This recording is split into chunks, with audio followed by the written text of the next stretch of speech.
I want to join everybody else that has already spoken here in thanking the organizers of this event for putting this on, including the weather, which I just saw this morning because I didn't get in until very late last night from the East Coast. And when I walked out of my room this morning, I said, look where this is, spectacular. I will move right into my presentation because I have a lot of things that I would like to set out for your consideration. And some of it may actually be a little bit provocative, but why not? I'm always provocative. Maybe I need to I need to do that, yeah. But before I do move into that, I would like to say that I enjoyed, particularly as I was preparing for this conference, on your website, the presentation that was live streamed there of last year, where you informed all the graduate students of SLAT as to what the programmatic opportunities were of this circle environment. And I thought, wow, look at what all they're getting. So I was very impressed. If you haven't done it, take the 38 minutes that it took to look all of this, and it gives you a very, very good sense of what this particular center does in outstanding ways. So you get something like a pre-reading activity or a pre-listening activity, precisely because I think there is a little bit of a shift in consideration that I would like to suggest. Namely, I will try to make this linked argument. I will say, first, when carefully considered by teaching professionals, the relatively rigorous practices that assessment demands can be a particularly good way to support the educational goals of language teaching and learning. This is in line with the focus here on assessment. Also, I would suggest that we may need to reconsider what we call intercultural competence. A reconsideration that on the one hand might make the term less expansive than it has been, less inclusive of just about everything, and would make it more theoretically grounded, perhaps more principled, more rigorous, more transparent, perhaps also, this would be my hope, more useful for informing instructional practice. And though nothing in intercultural competence is easy, perhaps ultimately, once we have worked our way through it, it might actually be more doable. Characterizing the proposal in general ways, I would then say this. At present, we are working with a notion of intercultural competence as primarily a sociological, anthropological, or psychological phenomenon. And we focus on attitudes, beliefs, values, dispositions, with a certain factual knowledge, of course, being presumed. I suggest that in the future, it is worth considering going to a much more explicitly language-based understanding of intercultural competence. That is, finding a way that would allow us, through the specifics of learner language use, foreign language learner or second language learner use, to find a way of getting a hold of, ultimately assessing, developing intercultural competence, not just intercultural competence alone, but a way of finding a trajectory for development. I consider all of those ingredients to be important. I would imagine that for most of you, this is a rather nebulous statement, and probably one to which deep down you're thinking, what else do you think we've been doing? And I would agree on some level. So that puts the burden on me even further to specify just exactly what I do mean by making that kind of a claim. After all, we've always put a value on these things. So let me attempt to specify just a little bit further. And those of you who know my work and my writing will be entirely familiar with this particular mantra, namely that I think it is imperative for us in our work, as contrasted with other people's work, to look at the development of L2 language abilities to advanced ability levels simultaneously with the development of intercultural competence. And I will, and Carol Chappell will like that, say assessment will help us do that a little, I hope she will, that assessment will help us be a little bit better at this. You can see my implicit claim here, and pretty soon it won't be very implicit, but quite explicit, is that we have focused on intercultural competence increasingly without really looking at the specifics of language. We have looked at it in other ways. This is the quote that called you all to respond to the call for papers. I won't reread it because I can assume that all of you are thoroughly in agreement with it. It's a quote by Michael Byrnes, who of course is typically taken as one of the key theorists of intercultural competence. Not to take away from the enormous contributions that Michael has made, I would actually, as I generally am in applied linguistics too, be a little bit more reticent to call some of these things theories. I would probably be more inclined to call many of these things reasonably good descriptors.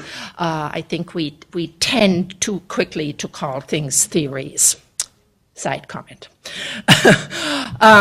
So here is what he says in this particular article from which the quote was taken, which was, in fact, an assessment article, which drew me to it. He says, if it isn't tested, it's not taught. And I can see your hackles going up or other reactions coming to this particular quote, because the first one, of course, is something that we're all too familiar with on the basis of No Child Left Behind, all the negative consequences that can come with this kind of a statement. But I think there are other ways of looking at it. So people teach only what's tested. Yes and no, that can be seen negatively and positively. You could also say, if it isn't tested, how do we know that it was taught right? By that I mean, what is the evidence that these teaching efforts on our part actually led to something that was accessible? We could also say, of course, if it isn't tested, how do we know that it was learned? We may all think that it was learned, but I think most of us who have been in this profession have been disabused of that notion for quite some time, that just because we taught it, that it was learned. So how do we know? Once more, assessment is the way to get at it. And then I would like to suggest even a further thought. If it isn't tested, how do we really know what the it is that was to be taught and learned? What's the it? We have help, of course, from the literature, and 5 elements have typically been foregrounded, and these, I am sure, are quite familiar to you. I will be relatively brief. These are, again, the ones that Michael Byrnes foregrounds, speaking about attitudes, curiosity, openness, readiness to suspend disbelief are typically listed. Knowledge of social groups and their products and practices, theirs, my own. Skills of interpreting and relating, different aspects of the culture, particularly the ability to interpret documents or events of that culture, skills of discovery and interaction, the ability in particular to acquire new knowledge of that culture and its cultural practices, and of course then the ability to operate with that knowledge. And finally, critical cultural awareness, and that would include political education, an ability to evaluate critically on the basis of explicit criteria, perspectives, practices, and products. For those of you familiar with the standards, and I'm sure everybody in this room is, there are many echoes there, although upon closer inspection, of course, one can also find differences. I feel almost awkward talking about this with Celeste Kinginger sitting in the audience. But here I am presenting it like this. How does Michael Byrum go about doing that when it comes to assessment? And I think this is important. He takes approaches to assessment of intercultural competence from within the project of the Common European Framework of Reference. That is very often something that's forgotten when we look at this material, because the European context and the CEFR context are highly specific contexts that should not be generalized to the American environment. Clearly, they have something to say, but I believe what they have to say is in need of some translation. What he does with a focus on portfolio assessment, again, something that we generally find quite appropriate, is that there's a passport section, that there is a language biography, and finally, there's a dossier. Again, I don't want to spend too much time on that because these things are relatively familiar to you. He provides examples for these things within a self-assessment environment. One more time, these are things that are very, very familiar to you. I don't think I need to spend time, and he gives nice examples for each one of them. I would venture to say most of us would say, yes, of course. We are the choir, and the choir is very happy to sing along with these kinds of songs. The question I would like to pose is, how is this related to language learning, and I guess I could have added to the developing ability to know a language and to work with in an intercultural context? What do we have? We have the use of self-assessment. That's fine. It gets at central roles of values, beliefs, and attitudes. It, with its particular focus on a lifelong trajectory, assumes, number one, an in-country sojourn, perhaps over longer periods of time. And as you know, the European Union, of course, has extraordinary programs in that regard. The numbers of exchanges of students is absolutely staggering when you look at the kinds of experiences that are made available to students. And as I said, it has a very strong appreciation of the fact that this isn't going to happen overnight, that this takes a long, long time. Portfolio assessment in itself has a great attraction to the American scene because we are under assessment regimes. And here's one quote that I took from Jackie Bot van Houten, who has been very much engaged in the CFR and portfolio assessment. And she makes an interesting comment about what's the difference between the standards project and the CFR project, where she sees it in the second section here, where the American foreign language standards urge us to understand culture as products, practices, and perspectives. The European concept of interculturality suggests learners look at how they use language to negotiate meaning and understanding in a context that demonstrates awareness and appreciation of our own and the other's culture. Again, I don't think there's much to be argued about, but the question is, where do our students have this context? This particular context, conference, of course, is focused on immersion settings. There, we most definitely will have to look at these kinds of things. But if I am reading the literature right, a good bit of the ability of our students to perform like this in the study abroad context will need some very, very serious underpinnings in the instructional environment before we ever send them abroad. And I think it is that particular aspect that needs to have a much more thorough look, and this is where my argument is located, linking language acquisition and intercultural development. So, marching down further, we have a centrality of attitudes, knowledge, beliefs, but it is not linked in any systematic way to language abilities and language use. We have no discernible relationship between language development and the development of intercultural abilities, except, presumably, just like with language learning, more is better. Why don't you do it better?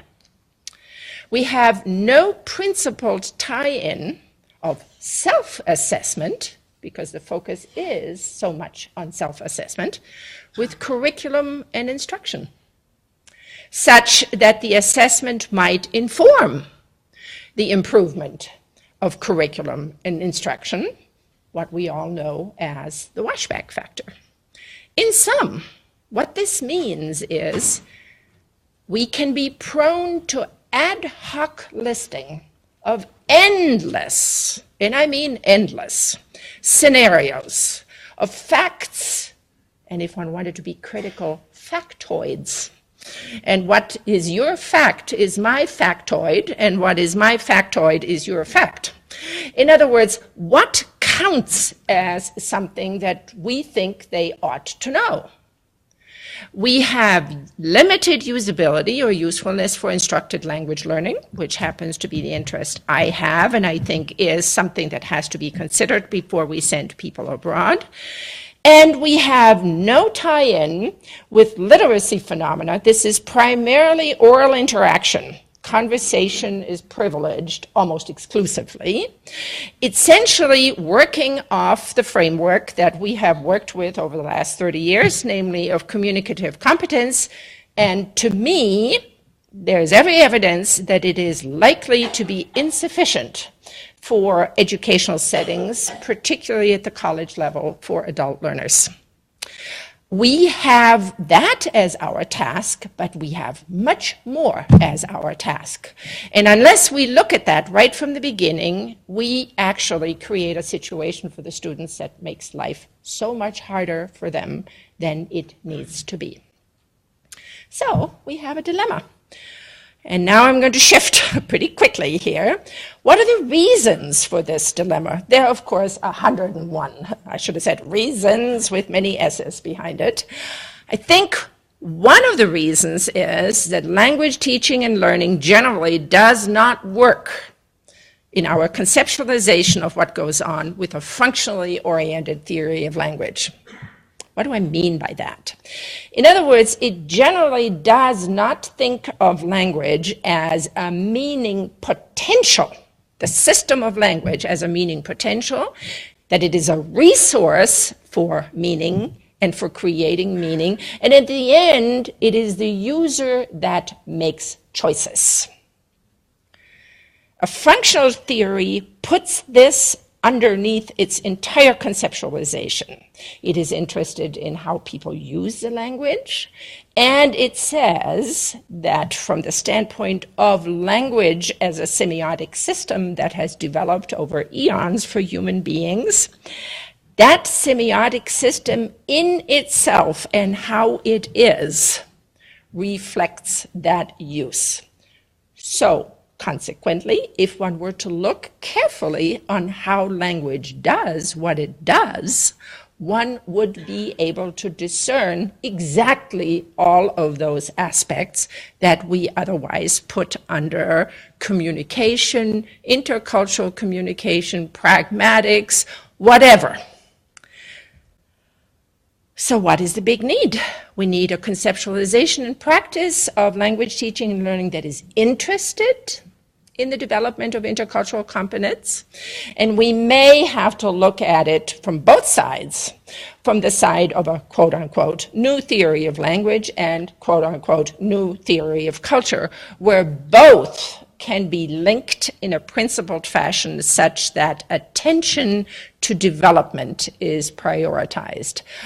From what I see, in general, there is no good theoretical underpinning for development in any of this discussion.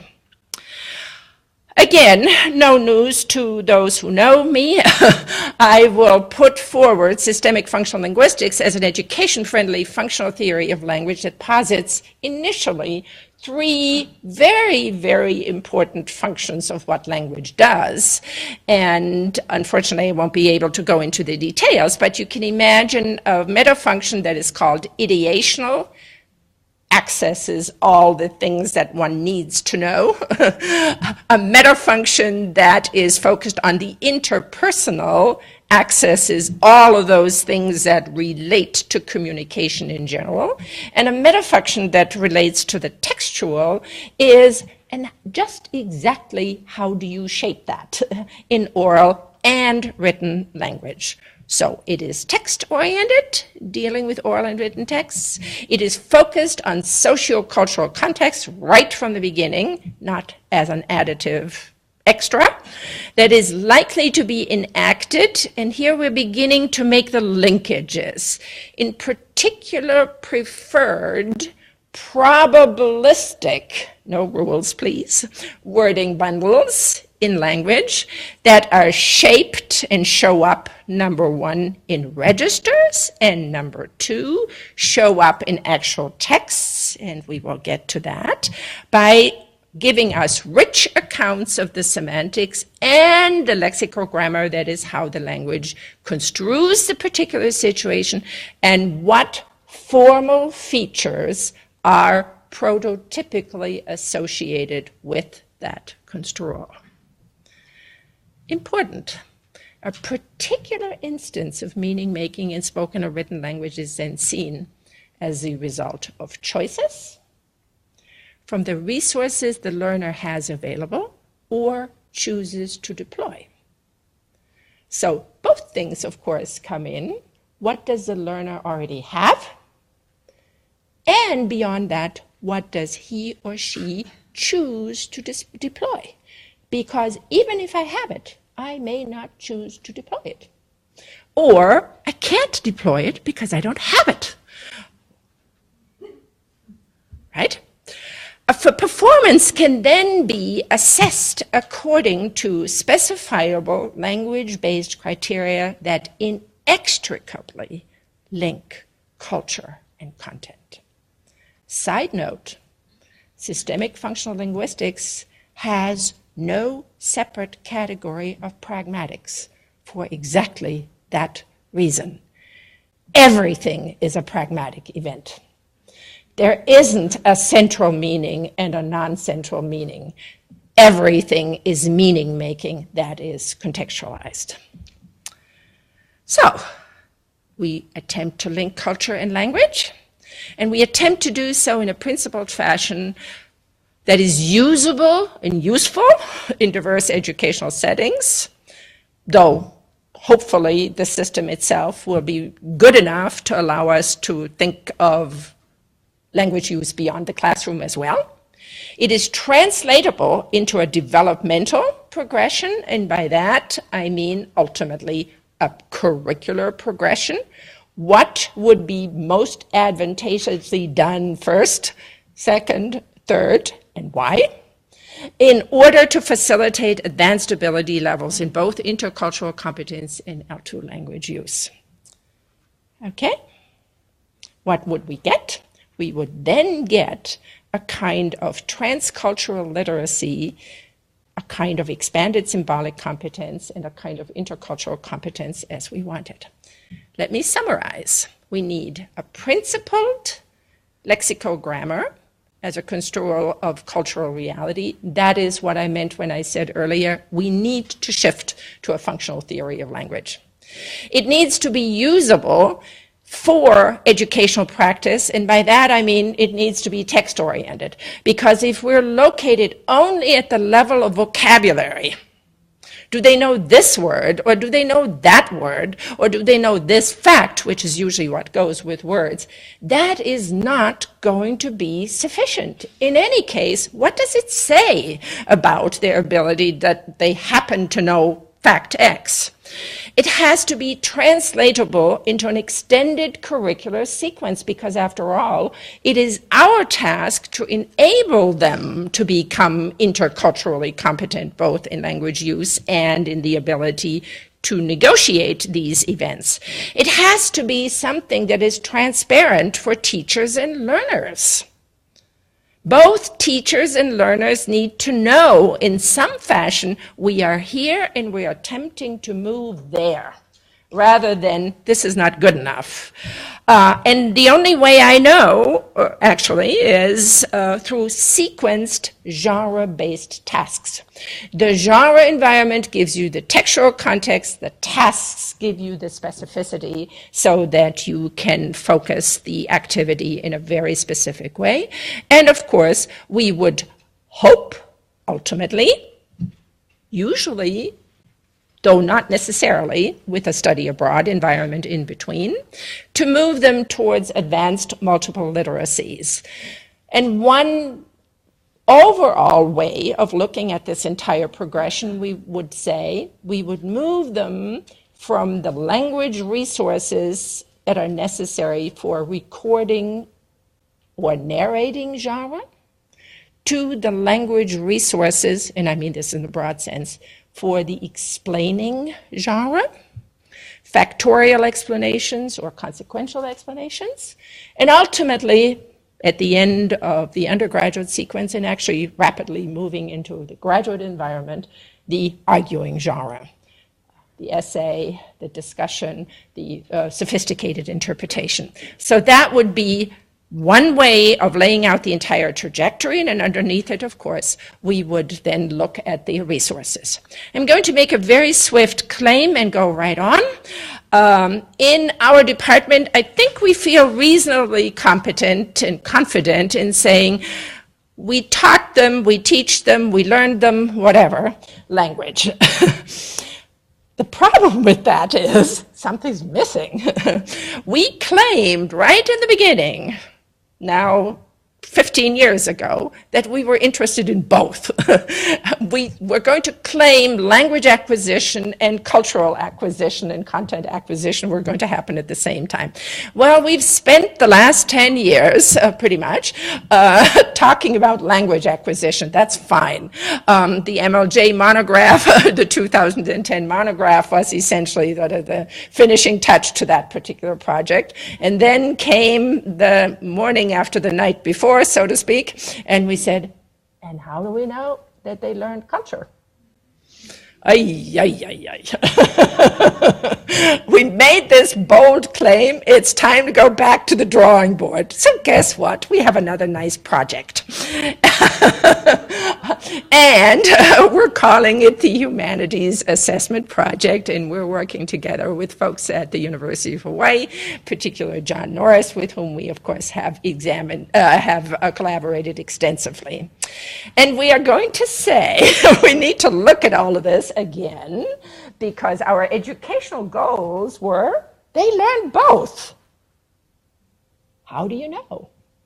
So you can say language plus.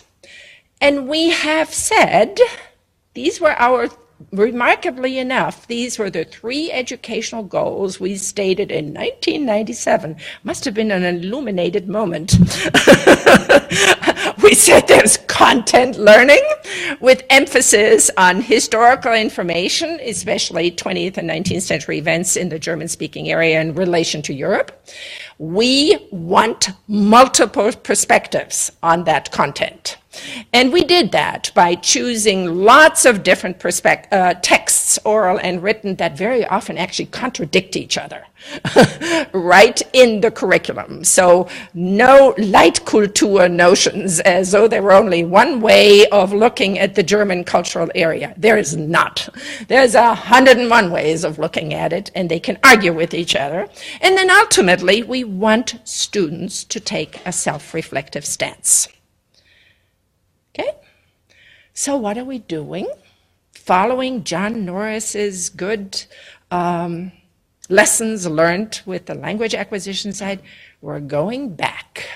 We're going back to the entire curriculum, but right now with a particular focus, and we're saying, what are we actually doing in these classes that would enable content learning, that would enable multiple perspectives, and that would enable our students to have a reflective stance towards that.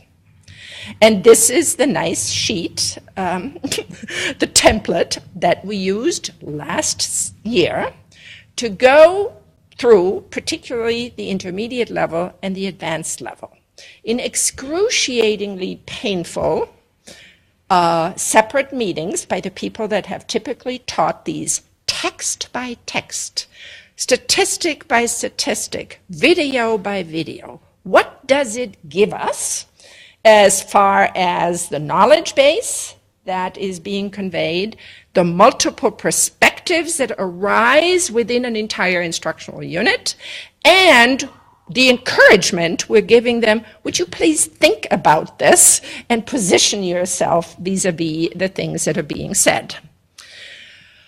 So here's what we have done. We have clarified the goals of the assessment project, intended uses of the assessment, that's us and our students, determined the focus of the assessment, and we focused on intermediate and early advanced because the first one is the college language requirement. There's always a strategic reason for doing things like that. So we can say to the college, for instance, this is what we're getting, or actually this is what we're not able to get.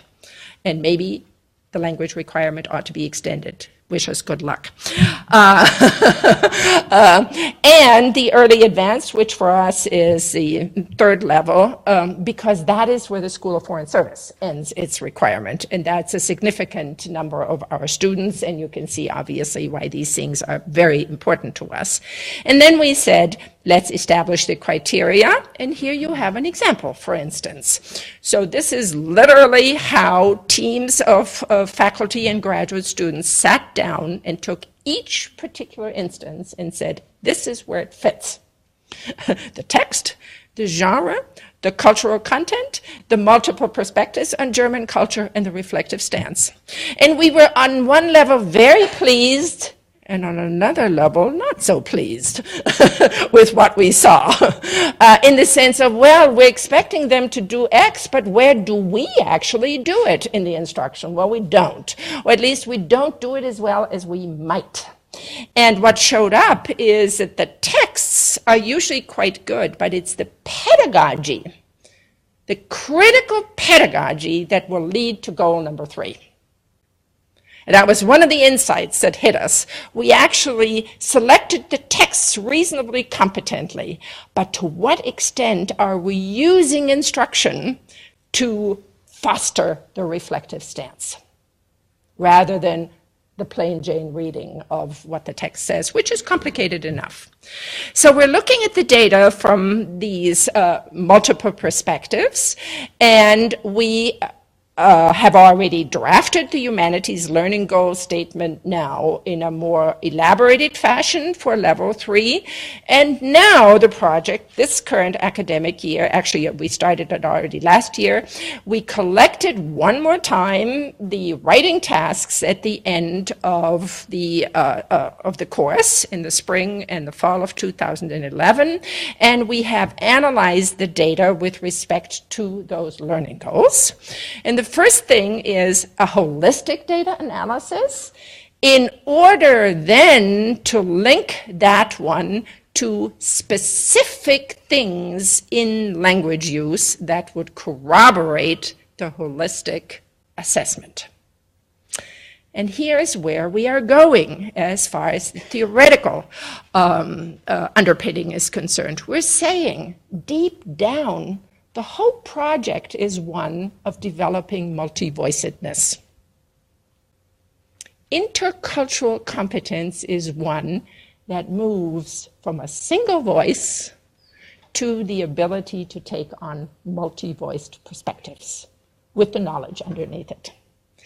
And we have found as one of the particularly useful constructs in systemic functional linguistics the construct of engagement and appraisal. And one can then do a language-based microanalysis. We have already done the preliminaries of it. Does this work?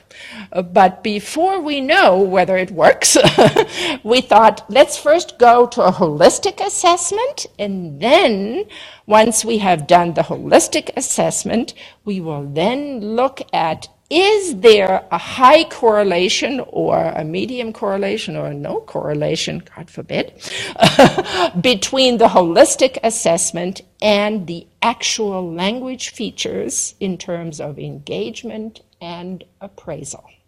What do I mean by that? I'm not going to regale you with too much of that, but as the term says, appraisal theory looks at attitude, affect, judgment, and appreciation, looks at graduation, how forcefully is this done, how focused is it, and is it monoglossic or heteroglossic? Is it a single voice, or does it involve multiple voices where I take into consideration what somebody else has said? And there is linguistic evidence available for tracking these kinds of things. Theoretically, we're linking SFL to Bakhtinian dialogism. We are saying that it is indicative on the one hand of cultural norms, at the other end it is indicative also of choices, and this shows up in the various aspects of the grammatical system understood expansively as a meaning-making resource. And the expected development we want to see is from unmediated expression, otherwise known as, I have an opinion, right? True or not. We have plenty of evidence on TV for lots of folks right now having lots of opinions. And movement towards a behavior to much more judicious evaluation of phenomena, and that's what we call increasing heteroglossia, where institutionalized cultural norms, of course, are part and parcel of it.